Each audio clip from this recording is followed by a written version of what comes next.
හරි අද බලමු ජිම් එකට ගිහිල්ලා මොනවද කරන්න කියලා.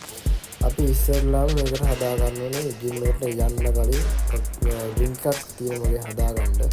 එනර්ජි ඩ්‍රින්ක් එකක්. ඒක හදාගෙන ඒක දීලා වැඩ කරලා ඔෆ් වෙලා තමයි යන්නේ. මෙහි වෙලාවේ 10ට ගිහින් බලමු. ඔව් මම තමයි ජිම් එකේ තියෙන්නේ.